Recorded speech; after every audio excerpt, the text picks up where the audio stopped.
Hi friends, welcome back to channel. ನಾನು Sudeep from technical good news Kannada. ಈ ಒಂದು ವಿಡಿಯೋದಲ್ಲಿ ಏನು ನೋಡ್ತೀವಿ ಅಂತ ಹೇಳಿದ್ರೆ, ನಿಮ್ಮಲ್ಲಿ ಸಾಕಷ್ಟು ಜನ ಡ್ರೀಮ್ 11 ಆಡ್ತಾ ಇರ್ಬೋದು. ನನ್ನ ಚಾನಲ್ನ ಹಳೆ ವ್ಯೂವರ್ಸ್ಗಳಾಗಿದ್ರೆ ನಿಮಗೆ ಗೊತ್ತಿರುತ್ತೆ, ಲಾಸ್ಟ್ ಟೈಮ್ ಕರ್ನಾಟಕದಲ್ಲಿ ಡ್ರೀಮ್ 11 ಬ್ಯಾನ್ ಆಗಿತ್ತು.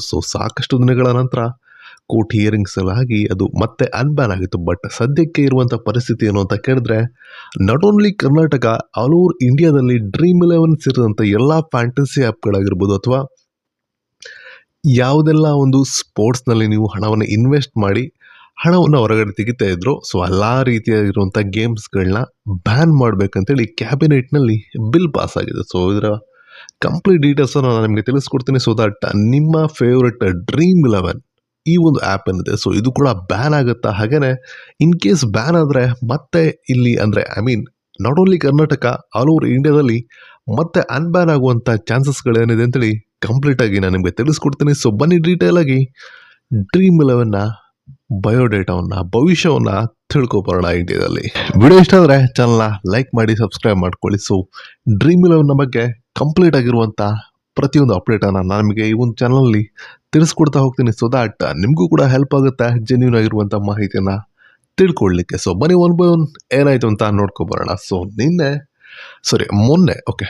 ಮೊನ್ನೆ ಏನಿತ್ತು, ಕ್ಯಾಬಿನೆಟ್ನಲ್ಲಿ ಈ ಒಂದು ಆನ್ಲೈನ್ ಗೇಮ್ಸ್ಗಳೇನಿದೆ, ಅದರ ಮೇಲೆ ಕಡಿವಾಣ ಹಾಕಬೇಕಂತೇಳಿ, ಅಂದರೆ ಯಾವೆಲ್ಲ ಹಣವನ್ನು ಯೂಸ್ ಮಾಡಿಕೊಂಡು, ಯೂಸರ್ಸ್ಗಳ ಹಣವನ್ನು ಯೂಸ್ ಮಾಡಿಕೊಂಡು ಯಾವ ಒಂದು ಗೇಮ್ಗಳನ್ನ ಆಡಿಸ್ತಾರೋ, ಆ ಒಂದು ಎಲ್ಲ ಪ್ಲ್ಯಾಟ್ಫಾರ್ಮ್ಗಳನ್ನ ಬ್ಯಾನ್ ಮಾಡಬೇಕಂತೇಳಿ ಲೋಕಸಭೆಯಲ್ಲಿ ಒಂದು ಬಿಲ್ ಪಾಸ್ ಆಗುತ್ತೆ, ಆಯಿತಾ.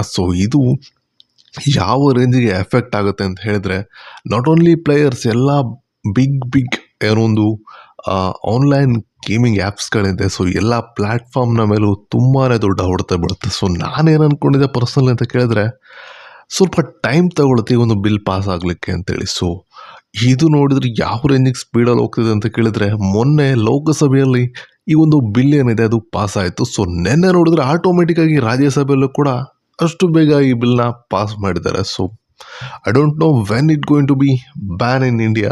ದಟ್ ನೀವು ಯೂಸ್ ಮಾಡ್ತಿರುವಂಥ ಡೇ ಟು ಡೇ ಯಾವೆಲ್ಲ ಕಾಂಟೆಸ್ಟ್ಗಳನ್ನ ಜಾಯ್ನ್ ಆಗಿ ಯೂಸ್ ಮಾಡ್ತಿರುವಂಥ ಡ್ರೀಮ್ 11 ಆಗಿರ್ಬೋದು, ಅಥವಾ ಅದರ ಬೇಸ್ ಮೇಲಿರುವಂಥ ಇನ್ನಿತರ ಫ್ಯಾಂಟಸಿ ಆ್ಯಪ್ಸ್ಗಳಾಗಿರ್ಬೋದು, ಎಲ್ಲ ಆ್ಯಪ್ಸ್ಗಳು ನನ್ನ ಗೆಸ್ಸಿಂಗ್ ಪ್ರಕಾರ ವಿತಿನ್ 15 ಡೇಸ್ ಒಳಗಡೆ ಬ್ಯಾನ್ ಆಗುತ್ತೆ. ನೀವು ಕೂಡ ಕರೆಕ್ಟಾಗಿ ಕೇಳಿಸ್ಕೊಂಡಿದ್ದೀರಿ, ವಿತಿನ್ 15 ಡೇಸಲ್ಲಿ ಬ್ಯಾನ್ ಆಗುತ್ತೆ ಅಂತ ನನ್ನ ಅನಿಸಿಕೆ. ಯಾಕಂತ ಕೇಳಿದ್ರೆ ಅಷ್ಟು ಸ್ಪೀಡಾಗಿ ಆ್ಯಕ್ಷನ್ಗಳು ನಡೀತಾ ಇದೆ. ಈ ಒಂದು ಬಿಲ್ನಲ್ಲಿ ಇರುವಂಥ ಮಾಹಿತಿ ಏನು ಅಂತ ಕೇಳಿದ್ರೆ, ನಾವು ಇಷ್ಟು ದಿನ ಅಂದರೆ ಕರ್ನಾಟಕ ಆಗಿರ್ಬೋದು ಅಥವಾ ಇನ್ನಿತರ ಕೆಲವು ರಾಜ್ಯಗಳಲ್ಲಿ ಈ ಒಂದು ಡ್ರೀಮ್ 11 ಬ್ಯಾನ್ ಆದಾಗ ಯಾವ ಒಂದು ಮೈನ್ ರೀಸನಿಂದ ಇವರು ಹೊರಗಡೆ ಬರ್ತಾ ಇದ್ರು ಅಂತ ಕೇಳಿದ್ರೆ, ಯಾವ ಒಂದು ಲೂಪ್ ಹೋಲ್ ಅವರಿಗೆ ಸಿಗ್ತಾ ಇತ್ತು ಅಂತ ಕೇಳಿದ್ರೆ, ಪ್ರತಿ ಸಲ ಗೌರ್ಮೆಂಟ್ ಇದನ್ನು ಬ್ಯಾನ್ ಮಾಡಿದಾಗ ಬೆಟ್ಟಿಂಗ್ನ ಯಾವ ಒಂದು ಪ್ಲ್ಯಾಟ್ಫಾರ್ಮ್ ಪ್ರಮೋಟ್ ಮಾಡ್ತಿದೆ, ಅದನ್ನು ನಾವು ಬ್ಯಾನ್ ಮಾಡ್ತೀವಿ ಅಂತ ಹೇಳಿದಾಗ ಡ್ರೀಮ್ 11ನ ಪರವಾಗಿರುವಂಥ ಒಂದು ಸ್ಟ್ರಾಂಗ್ ಅಡ್ವೊಕೇಟ್ ಕಮ್ಯುನಿಟಿ ಏನಿದೆ, ಇವರು ಮೈನಾಗಿ ಏನೋ ಒಂದು ಕೋರ್ಟ್ನ ಮುಂದೆ ತಿರ್ತಿರುವಂಥ ರೀಸನ್ ಏನು ಅಂತ ಕೇಳಿದ್ರೆ, it's not a gambling or betting app, it's a skill base game ಅಂತೇಳಿ.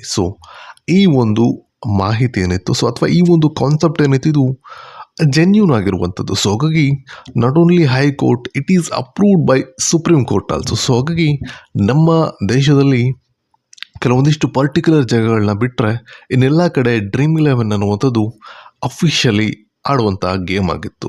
ಫ್ಯಾಂಟಸಿ ಅನ್ನುವಂಥ ಕ್ಯಾಟಗರಿಯಲ್ಲಿ ಬರೋದ್ರಿಂದ it's not a problem to play in India. But ಈಗ ತಂದಿರುವಂಥ ಬಿಲ್ ಏನಿದೆ, ಇದರಲ್ಲಿ ಅವರು ಕೇಳ್ತಿರುವಂಥ ಮಾಹಿತಿ ಏನು ಅಂತ ಕೇಳಿದ್ರೆ, ನಿಮ್ಮ ಪ್ಲ್ಯಾಟ್ಫಾರ್ಮ್ ಯಾವುದಾದ್ರೂ ಆಗಿರಲಿ, ಅದರಲ್ಲಿ ನೀವು ಹಣವನ್ನು ಇನ್ವೆಸ್ಟ್ ಮಾಡಿಕೊಂಡು ಗೇಮ್ ಪ್ಲೇಯನ್ನು ಮಾಡಲಿಕ್ಕೆ ಅವಕಾಶ ಕೊಡ್ತಿದ್ದಾರೆ ಅಂತ ಹೇಳಿದ್ರೆ, ನಮ್ಮ ಇಂಡಿಯಾದಲ್ಲಿ ಅದನ್ನು ಆಡಲಿಕ್ಕೆ ನಮಗೆ ಅವಕಾಶನ ಕೊಡೋದಿಲ್ಲ. ನೀವು ಫ್ಯಾಂಟಸಿಯಲ್ಲಾದರೂ ಬನ್ನಿ ಅಥವಾ ಗ್ಯಾಮ್ಲಿಗನ್ನಾದರೂ ಮಾಡ್ಕೊಳ್ಳಿ, it's not a matter for us. ನಮ್ಮ ಕಾನ್ಸೆಪ್ಟ್ ಇಷ್ಟೇ, ನೀವು ಯೂಸರ್ಸ್ಗಳ ಹಣವನ್ನು ಯೂಸ್ ಮಾಡಿಕೊಂಡು ಗೇಮ್ ಪ್ಲೇನ ಮಾಡಿಸೋ ಹಾಗಿಲ್ಲ. ಈ ಒಂದು ಕ್ಯಾಟಗರಿ ಅಂಡರ್ನಲ್ಲೇ ಡ್ರೀಮ್ 11 ಬರೋದ್ರಿಂದ, it's not a gambling, but still ನಾವು ಅದಕ್ಕೆ ಹಣವನ್ನು ಹಾಕ್ತಿದ್ದೀವಲ್ವ. ಹಾಗಾಗಿ ಈ ಕ್ಯಾಟಗರಿಯಲ್ಲಿ ಬರೋದ್ರಿಂದ ಡ್ರೀಮ್ 11 ಏನಿದೆ ಅದು ನನ್ನ ಪ್ರಕಾರ ಬ್ಯಾನ್ ಆಗುತ್ತೆ, ಆಯಿತಾ. ನಿಮಗೂ ಕೂಡ ಈ ಒಂದು ಕಾನ್ಸೆಪ್ಟ್ ಅರ್ಥ ಆಗಿದೆ ಅಂತ ಅಂದ್ಕೊಳ್ತೀನಿ. ಇಲ್ಲಿ ಗ್ಯಾಮ್ಲಿಂಗ್ ಅನ್ನುವಂಥ ಪ್ರಶ್ನೆನೇ ಬರ್ತಾ ಇಲ್ಲ. ಈ ಸಲ ಅವ್ರೇನು ಬಿಲ್ ಪಾಸ್ ಮಾಡಿದ್ದಾರೆ, ಅದರಲ್ಲಿರುವಂಥದ್ದು ಮನಿ ಬೇಸ್ಡ್ ಗೇಮ್ಸ್ ಅಂತೇಳಿ.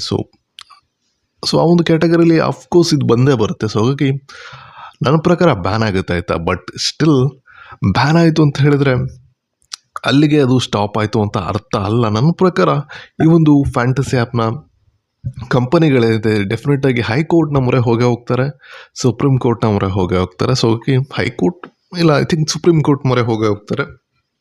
ಸೊ ಹಾಗಾಗಿ ಇದು ಪರ್ಟಿಕ್ಯುಲರ್ ರಾಜ್ಯಕ್ಕೆ ಸಂಬಂಧಪಟ್ಟಂಥ ವಿಚಾರ ಅಲ್ಲ. ಎನಿವೆ ನೋಡೋಣ, ಸದ್ಯದ ಬೆಳವಣಿಗೆ ಇಷ್ಟು. ಇದು ಒಂದು ಬಿಲ್ ಏನಿದೆ ಇದು ಲೋಕಸಭೆ ಮತ್ತು ರಾಜ್ಯಸಭೆ ಎರಡೂ ಕಡೆ ಪಾಸಾಗಿದೆ.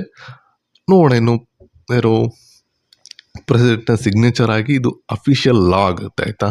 ಸೊ ಇನ್ಫ್ಯಾಕ್ಟ್ ಹಾಗೇನಾದರೂ ಆದರೆ ಇನ್ನೇನು ಥ್ರೂಔಟ್ ಕೇಸ್ನ ಮೂಲಕನೇ ಅಂದರೆ ಕೋರ್ಟ್ನ ಮೂಲಕನೇ ಇದು ವಾಪಸ್ ಬರಬೇಕು ಅಷ್ಟೇ. ಸೊ ನನ್ನ ಸಜೆಷನ್ ಏನು ಅಂತ ಹೇಳಿದರೆ, ಸದ್ಯಕ್ಕೆ ನೀವು ಯಾವುದೇ ಬಿಗ್ ಅಮೌಂಟನ್ನು ಯೂಸ್ ಮಾಡಿಕೊಂಡು ಕಾಂಟೆಸ್ಟ್ಗಳನ್ನ ಜಾಯಿನ್ ಮಾಡಲಿಕ್ಕೆ ಹೋಗಬೇಡಿ. ಹಾಗೆಯೇ ನಿಮ್ಮ ಹತ್ರ ಇರುವಂಥ ವಾಲೆಟ್ನಲ್ಲಿ ಏನು ಅಮೌಂಟ್ ಇದೆ ಅದನ್ನು ಆದರೆ ಆದಷ್ಟು ಬೇಗ ವಿಡ್ರಾವಲ್ ಮಾಡ್ಕೊಳ್ಳಿ ಅಂತೇಳಿ ನನ್ನ ಸಜೆಷನ್ ಆಯಿತಾ. ಸೊ ಹಾಗಾಗಿ ನೀವು ಡ್ರೀಮ್ ಎಲೆವನ್ ಆಗಿರ್ಬೋದು ಅಥವಾ ಏನತ್ರ ಯಾವುದೇ ಫ್ಯಾಂಟಸಿ ಆ್ಯಪ್ನ ಯೂಸ್ ಮಾಡ್ತಿದ್ರು ಕೂಡ ಅದರಲ್ಲಿ ಏನು ವ್ಯಾಲೆಟಲ್ಲಿ ಅಮೌಂಟ್ ಇದೆ ಅದನ್ನು ವಿಡ್ರಾ ಮಾಡಿಕೊಂಡ್ರೆ ತುಂಬಾ ಒಳ್ಳೆಯದು. ಸೊ ಸಿಗೋಣ ನೆಕ್ಸ್ಟ್ ವಿಡಿಯೋದಲ್ಲಿ ಮತ್ತೊಂದು ಅಪ್ಡೇಟ್ನ ಜೊತೆಗೆ. ನಮ್ಮ ರಾಜ್ಯದಲ್ಲಿ ಅಥವಾ ನಮ್ಮ ದೇಶಕ್ಕೆ ಬೆಳವಣಿಗೆಗಳು ಆಗ್ತಾ ಇದೆ ಈ ಒಂದು ಫ್ಯಾಂಟಸಿ ಜಗತ್ತಿನಲ್ಲಿ ಅಂತ ನನಗೆ ತಿಳಿಸ್ಕೊಡ್ತೀನಿ. ಸೊ ಸಿಗೋಣ ನೆಕ್ಸ್ಟ್ ವಿಡಿಯೋದಲ್ಲಿ ಮತ್ತೊಂದು ಬೆಸ್ಟ್ ಅಪ್ಡೇಟ್ ಜೊತೆಗೆ. ಅಲ್ಲಿವರು ಟೇಕ್ ಕೇರ್ ಅಂತ ಹೇಳ್ತಾ ಫೈನಲಿ ಸುದೀಪ್ ಸೈನಿಂಗ್ ಆಫ್. ಬಾಯ್.